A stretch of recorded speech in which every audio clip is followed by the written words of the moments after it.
നമുക്ക് കിരണിന്റെയും കല്യാണിയുടെയും നാളത്തെ നല്ലൊരു കഥ കേട്ടാലോ? അങ്ങനെ നാളത്തെ കഥയില് സരിയും ശാരിയും ഒക്കെ അറിയുന്നുണ്ട് കാർത്തികയുടെ കല്യാണം കഴിഞ്ഞ കാര്യങ്ങളൊക്കെ. അപ്പൊ അവരൊന്നും ഇതിനെക്കുറിച്ചൊന്നും അറിഞ്ഞിട്ടുണ്ടായിരുന്നില്ല. അങ്ങനെ ഇതെല്ലാം അറിഞ്ഞു കഴിഞ്ഞപ്പോ ശാരി പറഞ്ഞു, മോളെ നല്ലൊരു കാര്യമായിട്ടാ എനിക്ക് തോന്നുന്നേ. എന്താണെങ്കിലും ആ ഗംഗാപ്രസാദിന്റെ ശല്യം ഉണ്ടായില്ലല്ലോ, കല്യാണമൊക്കെ അതിഗംഭീരമായിട്ട് നടന്നല്ലോ എന്ന് പറഞ്ഞു. സരി പറഞ്ഞു, അതെ അമ്മേ, കാര്യങ്ങളൊക്കെ നടന്നു. ഇനിയിപ്പം അവൻ വന്നാലും അവൻ ഇനി ഒന്നും ചെയ്യാൻ പറ്റുമെന്ന് തോന്നില്ല എന്ന് പറഞ്ഞു. പിന്നെ എനിക്ക് എത്രയും പെട്ടെന്ന് ഒരുത്തന്റെ കഥ കഴിക്കണം. അവന് ഇനി അധികം വൈകാതെ അവൻ ജയിലിലേക്ക് പോകും. അങ്ങനെ ജയിലിലേക്ക് പോകുന്നതിന് മുമ്പ് എനിക്ക് അവനെ തീർക്കണം എന്ന് കരുതിയിരുന്ന, പക്ഷെ അത് പറ്റിയില്ല. അങ്ങനെയാണെങ്കിൽ ജയിലിൽ ചെന്നിട്ടാണെങ്കിലും അവന്റെ കഥ തീർക്കണമെന്ന് പറഞ്ഞു. അപ്പോഴേക്ക് ശാരി പറഞ്ഞു, അതൊക്കെ നടക്കുന്ന വല്ല കാര്യമാണ് മോളെ. ജയിലിൽ ചെന്നിട്ടാണെങ്കിൽ അവനെ ഇല്ലാതാക്കാൻ പറ്റുമോ നിനക്ക്? അതിനുണ്ടല്ലോ എന്റെ അച്ഛൻ എന്ന് പറയുന്ന ഒരാൾ അവിടെ. എന്താണെങ്കിലും ഞാൻ അച്ഛനൊന്ന് പോയി കണ്ടിട്ട് വരാന്ന് പറഞ്ഞു. അത് കേട്ടപ്പോ ശാരി പറഞ്ഞു, മോളെ അതിന്റെ ആവശ്യമുണ്ടോ? അത് കേട്ടപ്പോ സരയു പറഞ്ഞു, അതെ, ഒരു കാര്യമുണ്ട്. ഞാൻ ഈ വീട് വിട്ടുന്ന് ഇറങ്ങിയെന്ന് ഓർത്തോണ്ട് മോളെ നോക്കണം. മുമ്പത്തെ പോലെ മോളെ അവിടെയൊക്കെ ഇരുത്തിയിട്ട് അങ്ങോട്ടും ഇങ്ങോട്ടും തോന്നിയാസം പോയാലുണ്ടല്ലോ, മോളെ ഇനി അവൻ വന്നങ്ങനെ എടുത്തുകൊണ്ട് പോയിട്ടുണ്ടെങ്കിൽ നിങ്ങളെ ഞാൻ വെറുതെ വെച്ചേക്കില്ല എന്നൊക്കെ പറഞ്ഞിട്ട് സരയു രാഹുലിനെ കാണാനായിട്ട് ജയിലിലേക്ക് പോന്നേ. അങ്ങനെ ചെന്ന് രാഹുലിനെ കണ്ടു കഴിഞ്ഞപ്പോ രാഹുൽ ചോദിച്ചു, എന്തൊക്കെയുണ്ട് മോളെ വിശേഷങ്ങള്? അവനെ കുറിച്ച് വല്ല വിവരമുണ്ടോ? അവനെ കാണുമോ മറ്റോ ചെയ്തോന്ന് ചോദിച്ചു. അപ്പോഴേക്കും സരയു പറഞ്ഞു, പിന്നെ അവന്റെ കൺമുന്നിൽ വന്നിട്ടില്ല. പക്ഷേങ്കില് ഇനി അധിക ദിവസം ഇല്ലല്ലോ അവന് തിരികെ വരാനായിട്ട്. അത് കേട്ടപ്പോ രാഹുൽ പറഞ്ഞു, അതെ, അവൻ ഇങ്ങോട്ടേക്ക് വരട്ടെ, അവന്റെ കാര്യത്തിൽ ഞാനൊരു തീരുമാനം ഉണ്ടായിക്കോളാന്ന് പറഞ്ഞു. ആ സമയത്ത് സരി ചോദിച്ചു, അല്ല ആ ഗംഗാപ്രസാദിനെ കുറിച്ച് വല്ല വിവരവും കിട്ടിയോന്ന് ചോദിച്ചു. അവനെ കുറിച്ച് ഒരു അറിവില്ല. എന്താണെങ്കിലും അവൻ പുറത്തു തന്നെയുണ്ട്. ഇത് കേട്ട് കഴിഞ്ഞപ്പോ സരയെ പറഞ്ഞു, കാർത്തികേച്ചിയുടെ കല്യാണം കഴിഞ്ഞെന്ന് പറയണേ. കാർത്തികയുടെ കല്യാണം കഴിഞ്ഞോ? അതെ, കാർത്തികേച്ചിയുടെ കല്യാണം കഴിഞ്ഞു. അല്ല, അങ്ങനെ വരാൻ വഴിയില്ലല്ലോ. രാഹുലിന് സംശയമാണ്. കാരണം ഗംഗാപ്രസാദ് ജീവനോടെ ഉള്ള സമയത്ത് ആ കല്യാണം നടക്കില്ല എന്ന് കരുതിയിരുന്നാണ്. പക്ഷേങ്കില് കാർത്തികയുടെ കല്യാണം കഴിഞ്ഞെന്നറിഞ്ഞ് ഇപ്പൊ രാഹുലിന് ഒരു ഷോക്കായിരുന്നു. അപ്പോഴേക്കും അവൻ ചോദിച്ചു, അല്ല ആരുമായിട്ടാന്ന് ചോദിച്ചു. അത് കേട്ടുകഴിഞ്ഞപ്പോ സരയെ പറഞ്ഞു, ആ ദിലീപുമായിട്ട് തന്നെയാ കല്യാണം നടന്നത്. അവർ ഈ കല്യാണത്തിൽ നിന്ന് പിന്മാറിയെന്ന ബാക്കി എല്ലാവരും വിശ്വസിപ്പിച്ച് വെച്ചിരുന്നേ. പക്ഷെ അങ്ങനെയൊന്നും ആയിരുന്നില്ല. കല്യാണത്തിൽ നിന്ന് പിന്മാറില്ലായിരുന്നു. അവർ തമ്മിലുള്ള വിവാഹം നടന്നെന്ന് പറഞ്ഞു ഇന്ന്. അത് കേട്ട് കഴിഞ്ഞപ്പം രാഹുൽ ഒരു നിമിഷം ആലോചിച്ചു. രാഹുലിന്റെ മനസ്സിൽ കൂടെ പല പല കാര്യങ്ങളും പോവാണ്. ഗംഗാപ്രസാദ് പുറത്തുണ്ടെങ്കിൽ തീർക്കേണ്ടതായിരുന്നു. പക്ഷെ ഇനിയിപ്പോ എന്താ സംഭവിച്ചെന്ന് അറിയില്ല. പിന്നീട് സരയനോട് ചോദിച്ചു, അല്ല ഗംഗയെക്കുറിച്ച് വല്ല അറിവും നിനക്കുണ്ടോന്ന് ചോദിച്ചു. അത് കേട്ട് കഴിഞ്ഞപ്പോ സരയ് പറഞ്ഞു, അവനെക്കുറിച്ച് എനിക്കൊരു അറിവില്ല അച്ഛാന്ന് പറയണം. എന്ത് ചെയ്യാനാ മോളെ, ഓരോന്നൊക്കെ സംഭവിച്ചു പോയില്ലേ. ഈ പറയുന്ന മനോഹർ, അവൻ നിന്റെ ജീവൻ നശിപ്പിച്ചെറിഞ്ഞില്ലേ. ശരിക്കും പറഞ്ഞാല് കല്യാണിയാണ് എല്ലാം തകർത്തെറിഞ്ഞ. നീ ഒന്ന് ആലോചിച്ച് നോക്കിയേ. കിരണിന്റെ ജീവിതത്തിലേക്ക് കല്യാണി വന്നില്ലായിരുന്നെങ്കിൽ ഉറപ്പായിട്ട് കിരണും നീയും തമ്മിലുള്ള വിവാഹം നടന്നേനും. അതോർത്ത് കഴിഞ്ഞപ്പം സരയുവിന് സന്തോഷം. മുമ്പത്തെ പോലെ അല്ല, ഇപ്പൊ സരയുവിന് കിരണിനോടൊരു ഇഷ്ടവും കാര്യങ്ങളൊക്കെ ഉണ്ട്. എന്തോ നഷ്ടപ്പെട്ടു പോയത് പിടിച്ചെടുക്കാനായിട്ട് എന്നൊരു ചിന്ത സരയുവിന്റെ മനസ്സിലുണ്ടാവുന്നുണ്ട്. ആ സമയത്ത് രാഹുൽ പറഞ്ഞു, ശരിക്കും നിങ്ങൾ രണ്ടുപേരും നല്ലൊരു ജീവിതം നയിക്കണ്ടായിരുന്നു. അങ്ങനെയായിരുന്നെങ്കിൽ ഇന്ന് എനിക്ക് ഈ ജയിലിൽ കിടക്കേണ്ട കാര്യം വരത്തില്ലായിരുന്നു. അതുപോലെ തന്നെ മനോഹർ എന്ന ദുഷ്ട നിന്റെ ജീവിതത്തിലേക്ക് വരാനും പോകുന്നില്ലായിരുന്നു. അത് കേട്ടതോ സരയെ പറഞ്ഞു, ഇനിയിപ്പൊ അതിനെക്കുറിച്ചൊന്നും പറഞ്ഞിട്ട് കാര്യമില്ല അച്ഛാന്ന് പറഞ്ഞു. കാര്യമൊക്കെ ഉണ്ട് മോളെ. ആ മനോഹറിന്റെ കഥ ഞാൻ തീർക്കും. പിന്നെ കല്യാണിയുടെ കാര്യം, കല്യാണി എങ്ങനെയെങ്കിലും ഒന്ന് തീർക്കുവാണെങ്കിൽ അതെ, ആ കിരണിനെ നിനക്ക് ഇനിയാണല്ലേ സ്വന്തമാക്കാവുന്നുള്ളൂ. നിന്റെ മോൾക്കൊരു അച്ഛനെ വേണ്ടേ. മനോഹറിന്റെ കാര്യത്തിൽ ഒരു തീരുമാനം ഉണ്ടാവുമെന്ന് പറഞ്ഞു. സരയ് പറഞ്ഞു, അതൊക്കെ നടക്കുന്ന കാര്യമാണോ? നടക്കും മോളെ, നീ ധൈര്യമായിട്ടിരിക്കുക. ഗംഗ ജീവനോടെ ഉണ്ടെങ്കിൽ ഉറപ്പായിട്ടും ഗംഗ കല്യാണിന്റെ കാര്യത്തിൽ തീരുമാനം ഉണ്ടാക്കും. അങ്ങനെ വന്നിട്ടുണ്ടെങ്കിൽ നിനക്കും കിരണ് സന്തോഷമായിട്ട് ജീവിക്കാന്ന് പറഞ്ഞു. അങ്ങനെ കുറെ തന്ത്രങ്ങളൊക്കെ പറഞ്ഞു കൊടുക്കുവാണ് രാഹുല് സരുവിന്. സരു ഒരു ആശ്വാസത്തോട് കൂടിയിട്ടാ പോരുന്നേ. ഒരു പക്ഷേങ്കില് തനിക്ക് നഷ്ടപ്പെട്ട ജീവിതം തനിക്കിനി തിരികെ കിട്ടുമോ എന്നൊരു ചിന്തയൊക്കെ മനസ്സിലുണ്ട്. മുമ്പത്തെ പോലെയല്ല, ഇപ്പൊ കിരണിനോട് എന്തോ വല്ലാത്തൊരു സ്നേഹവും കാര്യങ്ങളൊക്കെയാണ് സരുവിന്. മനോഹർ ഉണ്ടായിരുന്ന സമയത്ത് അങ്ങനെ ആയിരുന്നില്ല. കിരണിനോട് ദേഷ്യമായിരുന്നു. പക്ഷെ വീണ്ടും ഇപ്പൊ ഒരിഷ്ടം തോന്നി തുടങ്ങിയിട്ടുണ്ട്. തന്റെ മോളോട് അവൻ കാണിക്കുന്ന സ്നേഹമൊക്കെ കണ്ടു കഴിഞ്ഞിട്ട് ഒരു പക്ഷേങ്കില് അവൻ തന്റെ മോളുടെ അച്ഛനായെങ്കിലെന്ന് സരു ഇപ്പൊ ആഗ്രഹിച്ചു പോകുന്നുണ്ട്. ആ ഒരു സന്തോഷത്തോടുകൂടി സരു തിരിച്ചു പോരുന്നേ.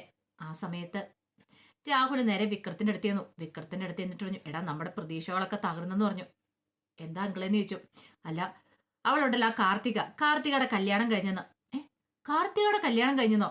എന്തൊക്കെയാ അങ്കിളെ പറയണേ?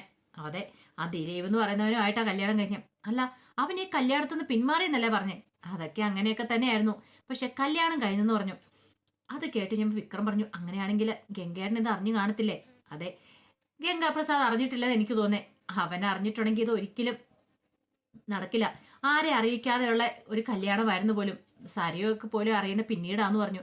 അത് കേട്ടുകഴിഞ്ഞപ്പോ ഒരു നിമിഷം ആലോചിച്ചിട്ട് വിക്രം പറഞ്ഞു, അങ്ങനെയാണെങ്കിൽ ഗംഗേട്ടൻ അറിഞ്ഞു കഴിയുമ്പോൾ വെറുതെ വിടത്തില്ല എന്ന് പറഞ്ഞു. അതെ, ഉറപ്പായിട്ടും തീർക്കും. കാർത്തികയും ദിലീപനും തീർക്കും. അത് മാത്രമല്ല, ഗംഗാപ്രസാദ് പുറത്തുള്ള എൻ്റെ ഒരു ആശ്വാസം. കല്യാണിന്റെ ഒക്കെ കാര്യത്തിലും ഒരു തീരുമാനം ഉണ്ടാക്കിയിട്ടോ മിക്കവാറും അവൻ തിരികെ ഇങ്ങോട്ടേക്ക് വരത്തുള്ളൂ എന്ന് പറഞ്ഞു. വിക്രം പറഞ്ഞു, അത് ശരിയാ, പക്ഷേങ്കില് ഗംഗേട്ടൻ എന്തെങ്കിലും സംഭവിച്ചു പോയിട്ടുണ്ടെങ്കിലോ, അവരെ തീർക്കുന്നതിന് മുമ്പ് ഗംഗേട്ടനെ പോലീസ് പിടിച്ചാൽ തീർന്നില്ലേന്ന് ചോദിച്ചു. അങ്ങനെയൊന്നും പിടി കൊടുക്കുന്നവനല്ല അവന്. അവന്റെ കാര്യം അറിയാലോ. അതുകൊണ്ട് എന്താണ് ഒരു ആശ്വാസമുണ്ട്, അവൻ ഉണ്ടല്ലോ എന്നൊരു സമാധാനം. അവനും കൂടെ അകത്തേക്ക് വന്നിട്ട് വേണം മനോഹർ വരുമ്പം അവന്റെ കഥ കഴിക്കാനായിട്ട് എന്നൊക്കെ ഇങ്ങനെ രാഹുൽ പറഞ്ഞു വിക്രത്തോട്. വിക്രത്തിനൊരു സമാധാനം ഉണ്ടായിരുന്നു, ഗംഗാപ്രസാദ് പുറത്തുണ്ടല്ലോ എന്നൊരു ചിന്തയായിരുന്നു അവരുടെയൊക്കെ മനസ്സിൽ. പക്ഷെ ഗംഗാപ്രസാദ് തീർന്ന കാര്യം അവർക്കൊട്ട് അറിയത്തുണ്ടായിരുന്നില്ല. ആ സമയത്ത് കാർത്തികയുടെ അടുത്തേക്ക് രേണു വരുവാണ്. രേണു ഒരു ഗ്ലാസ് പാലൊക്കെ ആയിട്ടാ വരുന്നേ. എന്നിട്ട് പറഞ്ഞു, മോളിത് കൊണ്ടുപോയി ദിലീപിന് കൊടുക്കുക, എന്നിട്ട് നിങ്ങളൊരു പുതിയ ജീവിതം ആരംഭിക്കാനായിട്ട് പറയാണ്. അപ്പോഴേക്കും കാർത്തിക രേണുവിനെ നോക്കി. മുമ്പൊക്കെ രേണുവിന് ദേഷ്യം ഉണ്ടായിരുന്നു, കാർത്തികയും ദിലീപും തമ്മിലുള്ള വിവാഹം നടക്കുന്നുണ്ട്. പക്ഷെ ഇപ്പോഴാ ദേഷ്യമൊന്നും മോത്തില്ല. രേണു ചോദിച്ചു, അല്ല മോളെ എന്താ നോക്കണേന്ന് ചോദിച്ചു. ഒന്നുമില്ലാന്ന് പറഞ്ഞു. നിനക്ക് എന്നോട് ദേഷ്യം ഉണ്ടോന്ന് ചോദിച്ചു. അതെന്താ അമ്മ അങ്ങനെ ചോദിച്ചേ? അല്ല, മുമ്പ് ഞാനും ദിലീപിന്റെ അച്ഛനും ഒക്കെ എതിരായിരുന്നല്ലോ ഈ കല്യാണത്തിന്, വേണ്ടെന്ന് പറഞ്ഞിരിക്കുമായിരുന്നു. അത് വേറൊന്നും കൊണ്ടല്ല, നിനക്കറിയാലോ, ഒരു പക്ഷെ എന്തെങ്കിലും ആർക്കെങ്കിലും സംഭവിക്കുമെന്നൊരു പേടി കൊണ്ടായിരുന്നു. അന്ന് നിങ്ങൾ തമ്മിലുള്ള വിവാഹം നടക്കുന്നതുകൊണ്ട് എനിക്കൊരു താല്പര്യമില്ലായിരുന്നു. അതുകൊണ്ടാണ് ഞാൻ അന്ന് എതിർപ്പ് പറഞ്ഞേ. അതുകൊണ്ട് എന്നോട് ദേഷ്യം ഉണ്ടോയെന്ന് ചോദിച്ചു. അത് കേട്ടുകഴിഞ്ഞപ്പോൾ കാർത്തി പറഞ്ഞു, ഒരു കാരണവശാലും ഇല്ലമ്മേ, എനിക്കറിയാം അമ്മയുടെ മനസ്സെന്താന്ന്. ഇപ്പോഴാണെങ്കിലും അമ്മ ഈ കല്യാണത്തിന് സമ്മതിച്ചതിനെ വലിയ ഭാഗ്യമായിട്ടാണ് ഞാൻ കരുതുന്നേ. അമ്മയുടെ സ്ഥാനത്ത് വേറെ ആരാണെങ്കിലും ഒരുപക്ഷെ ഇതിന് സമ്മതിച്ചെന്ന് വരത്തില്ല. അത് കേട്ടപ്പോൾ രേണു പറഞ്ഞു, ദിലീപ് ആദ്യം പറഞ്ഞു കഴിഞ്ഞപ്പോൾ എനിക്ക് സമ്മതമായിരുന്നില്ല. പക്ഷേങ്കിൽ പിന്നീട് ഞാൻ ആലോചിച്ചു, അല്ല മോൾ എന്ത് തെറ്റാ ചെയ്തേന്ന്. പക്ഷെ ഇപ്പം എനിക്കൊരു കാര്യം ഉറപ്പായി, ആരൊക്കെ എന്തൊക്കെ പറഞ്ഞാലും മോള് തന്നെയായിരുന്നു അവൻ്റെ ജീവിതത്തിലേക്ക് വരേണ്ടത്. മോൾ ഈ വീട്ടിലേക്ക് വന്ന വലിയൊരു ഐശ്വര്യമായിട്ട് എനിക്ക് തോന്നുന്നേ. നിങ്ങളൊരു നല്ലൊരു ജീവിതം നയിക്കണം. അത് കണ്ടു കഴിയുമ്പോൾ വാസുവേണ്ട സന്തോഷമാവെന്ന് പറഞ്ഞു. അദ്ദേഹത്തിന്റെ ആത്മാവിന് ശാന്തി കിട്ടുമെന്ന് പറഞ്ഞു. അത് കേട്ടുകഴിഞ്ഞപ്പം ഭയങ്കര സങ്കടമായി കാർത്തികയ്ക്ക്. കാരണം താനും ദിലീപേണ്ടും തമ്മിലുള്ള കല്യാണത്തിന്റെ പേരിലാണ് ദിലീപേണ്ട അച്ഛൻ ഇങ്ങനെ സംഭവിച്ചത്. പക്ഷെ ആ ഒരു ചിന്ത മനസ്സിലുണ്ടെങ്കിൽ അതൊക്കെ മാറ്റി വെച്ചിട്ടാണ് തൻ്റെ അമ്മ ഇങ്ങനെയൊക്കെ സംസാരിക്കുന്നത്. പാവം, അവരെത്ര പാവമായിട്ട് ഇങ്ങനെയൊക്കെ, അല്ലെങ്കിൽ ഇവരുടെ സ്ഥാനത്ത് വേറെ ആരെങ്കിലും ആണെങ്കിൽ ഇങ്ങനെയൊന്നും ചിന്തിക്കത്തില്ലോ എന്ന് പോലും കാർത്തിക വിചാരിക്കുകയാണ്. പിന്നീട് കാർത്തിക നേരെ ദിലീപിന്റെ അടുത്തേക്ക് ഒന്ന് മുറിയിലേക്ക് ഒന്ന് പാല കൊടുത്തു കഴിഞ്ഞിട്ട് പറഞ്ഞു, അതെ അമ്മ തന്നു വിട്ടാന്നൊക്കെ പറയാണ്. ദിലീപ് പറഞ്ഞു, ഇവിടെ ഇരിക്കാനും പറഞ്ഞ് കാർത്തികയെ പിടിച്ചിരുത്തി. നിനക്ക് പേടിയുണ്ടോന്ന് ചോദിച്ചു. എന്തിനാ? അല്ല, ഇനി ഞാൻ ഗംഗാപ്രസാദ് അങ്ങനെ വരുമെന്ന് ഓർത്തിട്ട്. ദിലീപേണ്ട എൻ്റെ കൂടെ ഉണ്ടല്ലോ, അതുകൊണ്ട് എനിക്കൊരു പേടിയില്ലാന്ന് പറഞ്ഞു.